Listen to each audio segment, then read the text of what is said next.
At the time of recording, the Premier League season starts in just over 1 week time, and we're back with our Premier League predictions for the final league table. We did okay-ish last season. Hopefully we'll do a lot better this season. As usual, we're going to be running the weekly prediction show and also the prediction competition over at the Superbru website.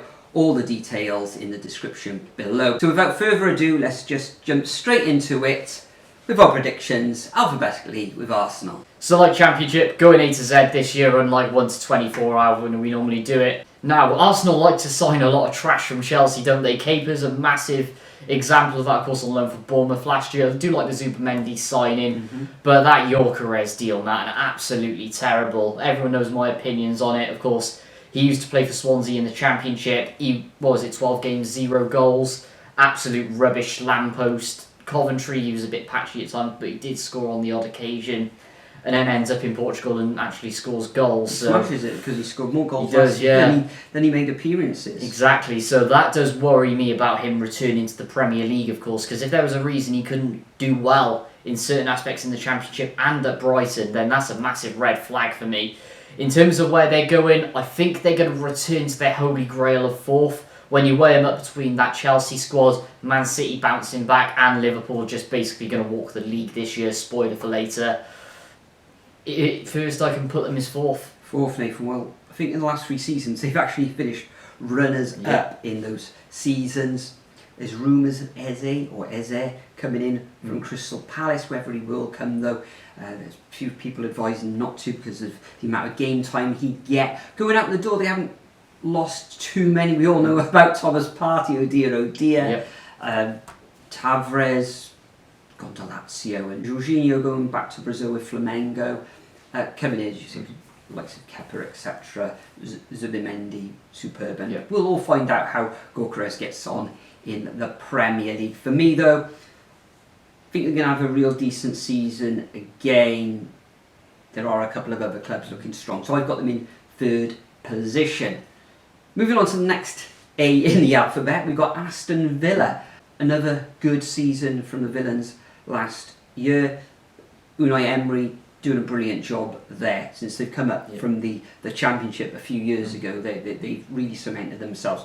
Made some excellent signings over those seasons as well. Coming in this summer, we've seen Ozcan from Kazimaspa, Zepuqueno of Redmond coming in from Feyenoord on a 3, going out the door. Okay, haven't really lost too many of their big guns or fringe players, but Coutinho at long last has actually left the club to Vasco da Gama in South America. I think Aston Villa have another very good season, like some Morgan Rogers. Can they keep hold of Ollie Watkins though? Because there could be a knock-on effect with the likes of Isak leaving Newcastle.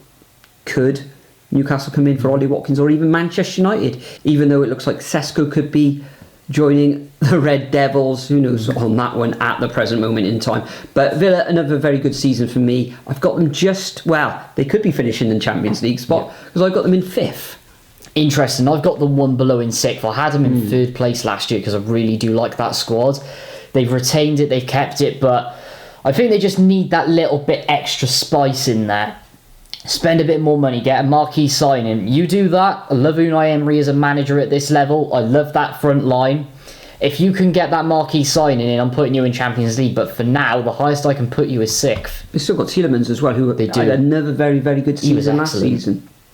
He was indeed. Anyway, moving on, we've got Andoni Iraola's Bournemouth. Petrovic coming in from Chelsea, of course, replacing Kepa, who's now returned and gone to Arsenal. Adrien Truffet coming in from Ron. He looks fairly decent as well. And Junior Krupi from Lorient, signing a lot of Ligue 1 players there. But the amount that they've lost does worry me a little bit. Kirkes to Liverpool, Huijsen over to Real Madrid, Jadon Anthony going down to Burnley, and they've sort of edged out some of the deadwood there. But they are progressing well as a club. They have a really good recruitment strategy. I like Iraola's style of play and the way he likes to adapt. It was a shame the second half of the season was a bit undesirable, but I like what Bournemouth are doing. I was considering dropping them off a little bit, but I think it's going to be solid again, 10th. You're saying that they lost some decent players, Nathan, and they have, but they brought a lot of money in, so they they could reinforce that back line. Is it Zibriani? Could be on his way out as well. I mean, when you think of it, like, what is it, 104 million's come in so far. That's impressive. I think they'd be looking to bolster their defence, because looking at their midfield and their attacking options, it is superb, with the likes of Ebenezer, Otara, Sinistri, Justin Kluivert, Semenyo, and as Unal, I think he's still that. Even and then you're talking about Philip Billing as well. In midfield, they got the youngsters like Alex Scott and Dyer, David Brooks. So a decent team, but it does worry me that defence. Looking at their squad, maybe I'll put them a bit higher, but I have got them in 14th position for this season. Moving on to another B, and it is the Bees. It's the Bees of Brentford. They themselves, like Bournemouth, the vultures have been circling, and some of their players have been picked off. Most notably is Brian Mbeumo, who went to Man United for £71 million. Also Christian Norgard. A little bit on I think he's on the wrong side of 30 now, isn't he? He's gone to Arsenal for 15 million. Also, the goalkeeper Flecken has gone to Bayer Leverkusen. So they've really been picked off their sort of star players, you could say. And Wissa isn't happy. And add to that, Thomas Frank has gone. I think that's the most important. The worst one, The worst one to go out of the door. Okay, they have brought some players in. The likes of Keller, the goalkeeper, coming in from Liverpool for 18 million. And they've also signed Antonio Milambo from Feyenoord for just over 18, almost 19 million, that one. Jordan Henderson coming in from Ajax. I'm not convinced about that. Okay, he'll bring a lot of experience, but can he drive this Brentford team with the new manager, Keith Andrews, who apparently has employed a slightly different style with them, but apparently the players are enjoying the training by all accounts. I think there's going to be another drop-off here for Brentford as well, unfortunately, but you cannot underestimate the Bees. They always seems to do well. I had them a lot lower than this last season, I believe. I've got them in 15th this year. Yeah, Brentford worry me a lot. In a transitional season, if they were able to keep hold of Thomas Frank, obviously it came in frying with Tottenham coming in and grabbing him, but ultimately Keith Andrews, I'm not impressed with that appointment at all. It's his first pundit, job. Isn't he? Yeah, he was mainly the Sky pundit for the Championship, wasn't he, for all those years? And when you're losing the likes of Mbeumo, Norgard holding up that midfield as well. I like the leadership of Henderson, but is it going to work? I don't think so. Something worries me with Brentford. I can smell a Keith Andrews sacking. I don't know why, because I think they can have quite a bad start to the season. Any other year where they kept the likes of Mbeumo, Wissa, if he ends up going as well, I'd be fine with it. But this season in transition, not so much. So I do have them in 19th place. Next up, we've got Brighton and Hove Albion. Now, losing João Pedro is massive to Chelsea. Of course, £60 million deal was great in the Club World Cup. Stupinan's gone as well, which is a bit concerning. But they've signed a lot of players, a lot very hipster though. The Saipa coming in from Club Bruges, Kostadoulas, or however you say his name, from Olympiakos. In Greece, Tom Watson's a very hipster move who scores the winner in the playoff final for Sunderland as well. With that one. 50-50 at the moment, but Hurstler's a decent enough manager, isn't he? I think they've got a good spine in the rest of the squad as well. Maybe we'll see Evan Ferguson getting recalled in January when he learns how to score again to add more goals in that side, but I think they're going to be steady and okay. And if a top six club wins one of the cup competitions, then they're going to be in the Conference League for me. So let's put them in 7th. Yeah, for me, Brighton, they do turn their players over and they always find some gems, don't they? Kostoulas coming in from Olympiakos, another young striker. We'll see what he does. Adringa going out the door. He was really exciting. João Pedro as well to Chelsea. But with Brighton, they've been fantastic, really good over the past few years. Not in Europe. This coming season will serve them well. I think they're going to do really well again, Brighton, and I've got them in 7th position. Next up, we've got a bit of a conundrum because we got Burnley finished second, runners-up in the Championship last season on the same points as Leeds, who finished in first. The problem with Burnley, though, is scoring those goals defensively. Excellent. They've got the enigma that in the Premier League, Scott Parker as well, who can drive opposition fans absolutely mental with the style of play that he employs wherever he seems to go, doesn't he? But coming in, or going out rather, the keeper, James Trafford. That's a waste of money. Going to Man City. He's a bit of a wind-up merchant, isn't he, in front of opposition fans. Coming in, okay, you got the experience of Kyle Walker at the back, so that'll add depth and possibly a little bit of pace. Not the electrifying pace that he was used to in the past, but he will help out and really make that rear guard a lot better, even though they were really good in the Championship. And they brought in Loam Shahuna from Lazio for £12 million. Burnley, though, for me, they're going to have a problem scoring goals. Defensively, they should be okay, but I think they'll have a lot of draws, and that's not going to be enough to keep them up. I've got Burnley, unfortunately, in last position in 20th. Yeah, I've got them finishing bottom as well. It is literally just because of Scott Parker for me. Ultimately, the style of play, it just doesn't work in the Premier League. We saw it with Bournemouth. We saw it with the first season in Fulham as well. Just when they're so sure up at the back, scoring a minimal amount of goals in the Championship, boring the opposition to death. Unfortunately, it just doesn't work at this level when you just get overloaded at the back. Pressing teams will absolutely hammer them. Yeah, they're finishing bottom for me. Next up, we've got Chelsea. Now, they've made some really good signings up top. Liam Delap, who scored a number of goals for in a struggling Ipswich side last season as well. That's always great for any promoted side. João Pedro, of course, proven at this level with Brighton. That Jamie Gittins from Borussia Dortmund deal looks very good as well, adding to that ranks. And Enzo Maresca's building something slowly there. It's going to be a positive season for him. Of course, more deadwood going out the door, which Chelsea always seems to do. And they've made actually quite a lot of money from it as well, so fair play to them. They've still obviously got the problems with the extremely long contracts, which I don't know why Todd Bowley does that. It's just absolutely criminal. But going to be a positive season again for them. I think they'll finish one place higher than last season, and I'm going third. Third, wow, okay, because you've got Arsenal in fourth position, of course, Nathan. For me, Chelsea bring in some decent enough signings. Liam Delap, we'll see how he gets on, and Pedro, they're not the top quality for me. Okay, they got a load out the door as well. Even getting João Felix off the books, going to Saudi Arabia, Madueke going to Arsenal too. So, good strong squad.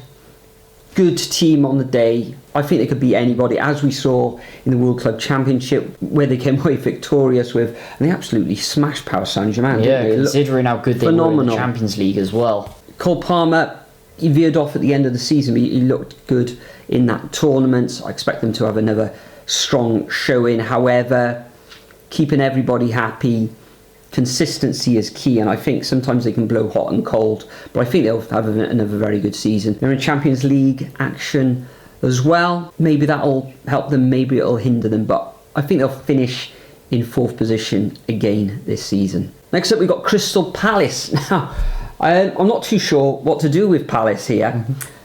Talk of some more of their players going out of the door to follow what you could say is the deadwood and aging players, such as Jeffrey Schlupp. I think he's joined Norwich. Yeah, down to the Championship he's gone. Down to the Championship. Bringing in Walter Benitez from PSV and Borna Souza from Ajax of $3 million. Can they keep hold of Eze or Eze? Eze, we've been to Eze in France. We Come have on. indeed. And also, I think there's an essay coming in as well, isn't there? Nice and confusing. So, I think they'll be all right. I can't see them going down. Another decent season. They'll cause problems for opposing managers, opponents. Winning the FA Cup as well, beating Manchester City in the final. Superb result. Plenty of heart and desire in that performance. So it could push them up the table. I've got them in 13th, unfortunately, because there's a couple of clubs which I'm pushing up this season. So another decent showing for Palace in 13th. Yeah, for me, I've chucked them in 11th, and the reason I've done this is mainly because they pretty much kept hold of their squad from last season. You keep the likes of Eze, you get Mateta scoring as well. For me, you'll be absolutely fine. Glasner's a really good manager, and technically, in a way, even though how shocking it is, the fact they've been demoted to the Conference League could pay them off because they can use their squad rotation better and instead of having to play a lot bigger strength in the Europa League, which I thought they would have had to have done, and I would have dropped them down a little bit. But Thursdays they're winning. I know, Thursday night football, going to be horrible for him, to be fair. But yeah,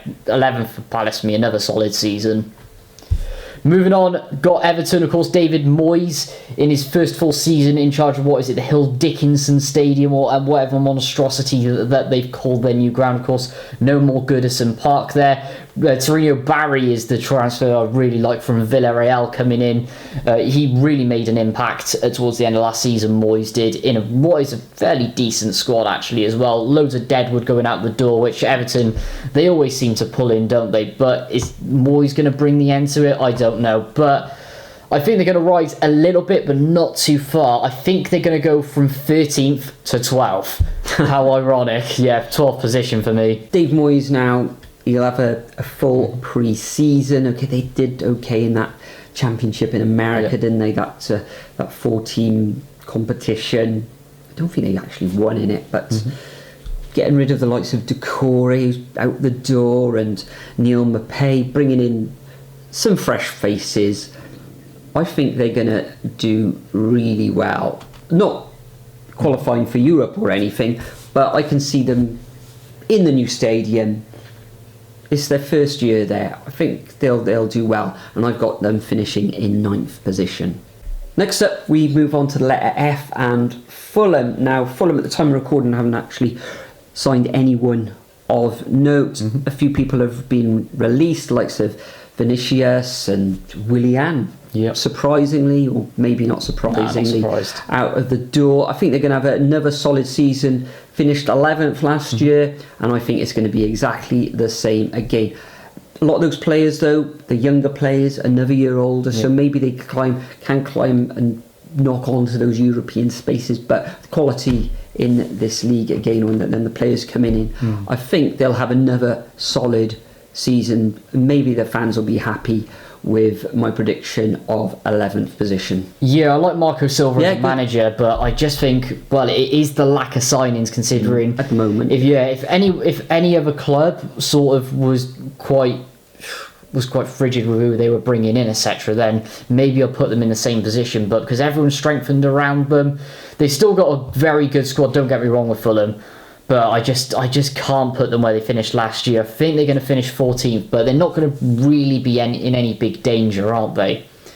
Moving on, next up, we've got Leeds United. Of course, Daniel Farke is back in the Premier League. Is he actually going to do something this time instead of Leach at the bottom and constantly finish 20th like in his Norwich days? That's what worries me, because he doesn't have a plan B with any of his teams, but he's got this ridiculous Leeds squad who finished the Championship on 100 points. He spent a bit of money as well. Strengthened it nicely. Is it transitioning properly? We'll wait and see. I have a feeling he is going to be one of the managerial casualties next year with the ambition of 49ers, Red Bull, you know the story with the ownership. And I think it's going to be a steady, alright season, and I'm going to put them in 15th. But it is a gamble. Yeah, like I've got Leeds United surviving in the Premier League, which is unusual. For the past 2 seasons, all three of them gone down. They've all, over the past couple of seasons, Leeds United, with that Red Bull money or the backing behind them anyway, can flex, especially in January if they're looking in trouble, or indeed if they're knocking on the doors of the European spaces. So I've got them finishing in 16th, one below yourself, Nathan, but they will survive, and that'll keep the Leeds United faithful happy, I imagine, because they'll want to gradually grow now and get themselves back to where they were, what was it, a decade or two ago, where they were at the top end of the Premier League. Also with the letter R, we've got Liverpool, last season's champions, and the amount of recruitments and the personnel that they've been bringing over the summer has been nothing short of flabbergasting. Kirkes coming in from Bournemouth for 40 million. He was superb last season. Florian Wirtz coming in for Bayer Leverkusen. One of the best number 10s in the Bundesliga as well. Marquis signing, absolutely phenomenal player. Let's see how he gets on in the Premier League. Frimpong, Wirtz's teammate at Bayer Leverkusen. For me, that's an upgrade on Trent. Yeah, he can actually defend. That's debatable and everything. They spent 29 million or 29.5 million on Giorgio Marma Silva as well from Valencia. Going out the door, okay, we know as TAA and the keeper Keller going to Brentford, and Joel Quanat for 35 million to Bayer Leverkusen. So but when you get brought Kyrkes in, yeah. I mean, that's not too bad, to be fair. Bit of an upgrade, isn't it? Yeah, and Nat Phillips stepping down to the Championship, Yeah, and we know he's done a job down there. But for Liverpool, I think they're going to be stronger this season than they were last. They've got the Champions League campaign. Can they make a step through? Can they get to the final this coming season? I think they're going to win the league. I've got them in first position. That squad and Salah is still knocking them in for fun as well, isn't he? I mean, for me, they're not just going to win the league, they're going to absolutely walk the league this year. I mean, that for me, it's just the Florian Wirtz signing that changes the game. That front line is just absolutely absurd. Although you can't take it away from that. You've got Darwin Núñez out the door. Luis Diaz has gone out the door. And also, of course, the sad news over the summer of Jota. So, forward line, I think they're going to be as strong again, Nathan. Yeah. Next up, moving on, we've got Man City. Now, they had a really good January. They've actually strengthened even further. Reinders coming in from AC Milan. Ait Nouri, very good signing from Wolves as well. And Cherki was with Lyon in Ligue 1 last season as well. Now, if they didn't make those January signings, for example, Marmoush, Nico Gonzalez, etc., then I probably would have put them in third behind Chelsea, but they are getting back to their ways. Man City is going to take a little bit of time to get the cogs turning, and with Liverpool just having that absolutely absurd squad, I can't put them top, so they have to be second for me. Yeah, a bit of a weird close season for Manchester City because they did play in the Club World Cup and they haven't had, I think they've only played like one friendly since, and maybe they got another one before the start of the season. Kevin De Bruyne going out the door will be, okay, he didn't play the amount of games he had in previous seasons. His influence around the club will probably leave a little bit of a hole there, I should imagine, but they are looking strong. I think they've spent something like 300 million since January. That's the 2 windows. Looking strong again. I've got them in second position. I can't see them catching Liverpool this year, but I can see them catching Arsenal. So I've got them in second, and Pep will not allow Man City to finish any lower than second this season. Moving on to the other club in Manchester. Now, I was talking to somebody earlier on today about this. Would they struggle? Would they not? And he reminded me that they've signed the likes of Cunha and Bueno. Could be bringing in Sesko. I think he's going to go to Newcastle, to be honest. Possibly. From RB Leipzig, of course. But then I look at the rest of the team. They've lost a few faces in defence. Harry Maguire looks like he's going to be sticking around, according to reports I was reading today. Last season wasn't great, was it? They'll be looking to improve on their 15th finish. I think they will improve, but not too much. I've got them in 12th position. I'm not sure what sort of season they're going to have. A lot of people are tipping them to get back into the top 10 because of their those signings of the front 2, possibly 3. So we'll see how it goes. I've got them in 12th position. Now the signings going forward are absolutely spectacular. Like, for example, I do really love Brian Mbeumo and what Cunha did at Wolves last season, but ultimately the issues that Manchester United have and have had for years are still there. Lack of harmony off the pitch, lack of harmony in the dressing room, stacks and stacks of deadwood inconsistency, overrated players. It hasn't been phased out at all, and they're going to be present all season. Amorim, is he going to lose control? Is he going to lose the dressing room like Ten Hag did? Is he going to lose his job? Exactly, there's potential for it. And for that reason, because those problems are still there, they're finishing 13th for me. Wow. Next up, we have Newcastle United. Of course, they are back in the Champions League next season. They bought an Anthony Elanga from Nottingham Forest. Is that a little bit too inflated, that price tag? I think so somehow. They've got to keep hold of Alexander Isak. The midfield is still absolutely stunning though, isn't it? And how that keeps developing over time. If they get Benjamin Sesko and get him in addition to Isak staying, then that is absolutely incredible. And for me, that's going to cement them another 5th place finish. I just think they're a centimetre behind the likes of Chelsea, Arsenal and Man City at the moment. So best I can do them is 5th at the minute. Yeah, bringing in Elanga, they're absolutely stacked, aren't they, on their wings? They've got 4 really good wingers. I do put Jacob Murphy in that bracket as well. And in the centre of park, you've got the likes of Tonali and Guimaraes, who are Joe Linton as well. Another one. Yeah, those 2 though, the linchpin of this team. Say about Isak, Nathan, but reports today he hasn't been training with the team. He's he's had to wait until after they've finished training, and then he does his work. So that is not great. That all points to him leaving the club, and they'll want to get the the most they can. I think Liverpool have offered something like 100 million, north of 100 something million. like that, 110 million, and it's been turned down. But they're after 150 from what I've read. We'll see what happens. Maybe it'll be something like 120 with add-ons or something like that. And for that reason, if Isak goes out the door, I don't think they're going to finish in the top 4 or 5, especially with me predicting Aston Villa in 5th position. I've gone for 6 for the Magpies. Next up, we move on to Nottingham Forest. Now, Forest are in Europe next season. Will that hinder them? Possibly. Alanga, of course, excellent for them last season, and quite a few players have gone out the door, but they brought in a few decent ones as well. Igor Jesus, or Jesus, if you want to say that, from Botafogo. Sheriff Yaya from Rio Ave, etc. George Hunya, another Hunya, coming in from Botafogo too. So they've kept the core of their squad. Brilliant defensively last season. Their defence was fantastic. I think they'll have another good season. European competition may hinder them a little bit. The City ground will be rocking again throughout the coming season. I've got them in 8th. Yeah, I've got them having a little drop off into 8th as well next season. I do really like the squad. They've retained it. If they can get an Alanga replacement in, then I'll be a lot more comfortable with it. I just think Europa League, obviously they were originally in the Conference League until Palace had that punishment, and they're going to have to be a bit more inventive with that squad, because they are going to have to play the strength in Europe this season, which is going to be fantastic to see Forest back in there as well, isn't it? So get maybe a few more reinforcements there, and I think they'll just be all right. And even adding depth would be quite handy as well, wouldn't it? You've got to think as well, Morgan Gibbs-White, almost having the gun on his back as well. And then he re-signs for Forest. Class that was, I thought. Brilliant.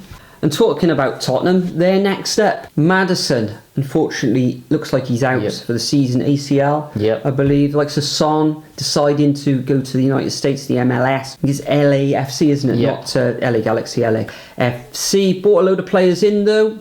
Thomas Frank, brilliant with Brentford. Excellent manager. I think he'll do okay here as well. Maybe it'll take him a season or two to get going. Likes of Højbjerg in the middle of the pitch, though.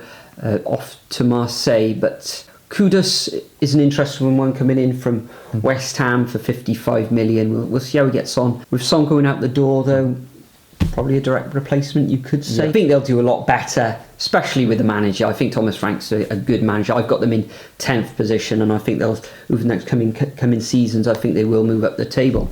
Yeah, for me, they're rocketing up the table compared to, surviving relegation last season, and much better than what Man United are doing. I've always rated Thomas Frank as a manager. Mohamed Kudus as well. Technically, you could say he is replacing Son going out the door, so that's a fairly decent move from rivals there. Got rid of a lot of the aging deadwood, so you can sort of see this already being a transitional season. Now they've actually won a trophy, which is mad considering what Arsenal won in the last 5-6 years, isn't it? But not quite enough to get back into the European places yet, but they're going in the right direction, Spurs, so 9th for me. Moving on, we got West Ham. Now, Kudus going out of the door, isn't he? This is another transitional season team, isn't it? Danny Ings has been released, Kufal's been released, Fabianski's been released, Aaron Cresswell's been released, Zuma's been released, they've lost Kudus, they got to Debo in on a permanent, who was of course there last season. Carl Walker-Peters, I think he is a bit overrated as a right back, but he can do a sort of job all right, can't he? It is looking a lot weaker, this West Ham team now, and has sort of been going like that. Graham Potter, he is a bit of a slow build manager, but I think with sort of the lack of signings and just sort of the regression there, they are going to be in a bit of trouble next season. I'm going to go 16th, but I can see it going horribly wrong, and also a potential new manager by the end of the year. Yeah, you think it's going to be going horrible wrong, Nathan. I believe it will go wrong. Okay, they finished on 43 points last season, which was 18 points above the relegation zone. But Leicester, Ipswich and Southampton were bad. Yeah, and with the likes of Leeds, I think they're going to push on this season. So that leaves a slot in the bottom 3. And unfortunately, I've got West Ham finishing in 18th.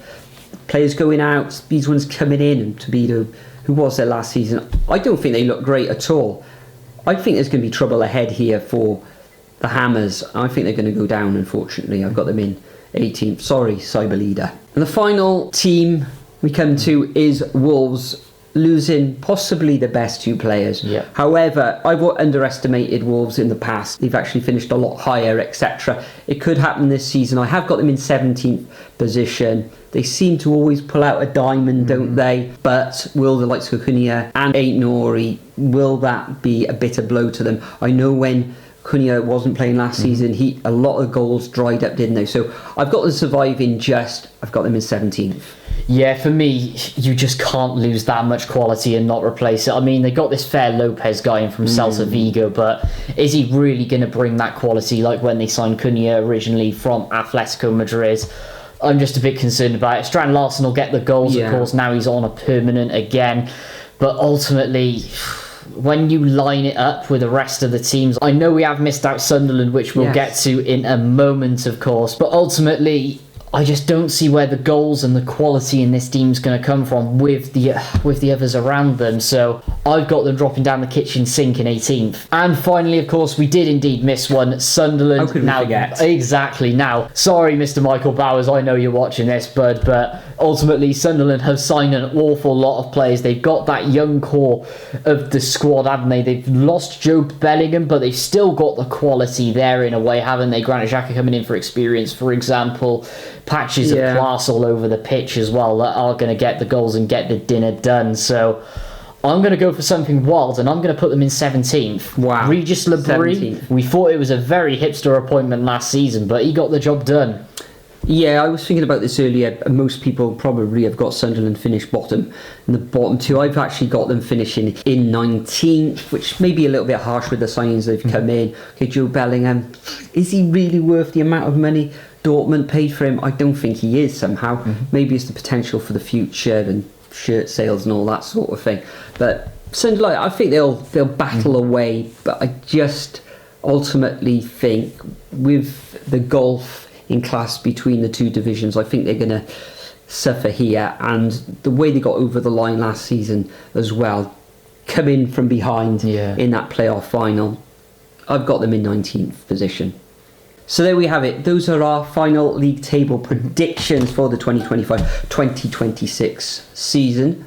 Leave your predictions below in the comment section as well. And as I said earlier in the video, make sure you play along each and every week over at the Superbru website and watch along for forthcoming videos for our weekly prediction show as well. Now then, Nathan, before we go, I know you started off on your channel with a vlog last weekend. Have we got anything coming out on your channel Well, it's soon? just going to be the vlogs of all the home games. We're going to have hopefully an absolute pasting when we play Rotherham at home with how they were last season. And most importantly, as it is the predictions video, who is the first manager to go? Well, who would eject first? Do you think it would be the likes of West Ham or Burnley? If West Ham are in that relegation zone by Christmas and they're going to be wanting to recruit players in January, it could be Harry Potter, it could be Graham Potter, that was close. or possibly Rita Pereira. You never know. The Burnley board might get frustrated with Scott Parker, but we'll see. I'd say the West Ham manager, Potter myself. Yeah, I think if Leeds start badly, they'll very quickly work out Daniel Farke, to be honest, especially with what we've seen at Norwich before, so I'm going Farke, to be honest. And what about Man United? Anarim, they could lose patience if they're down there quickly. Brilliant. Thanks for joining me, Nathan. Thank you all for joining us again. Remember those predictions, and we look forward to seeing you all in the next video.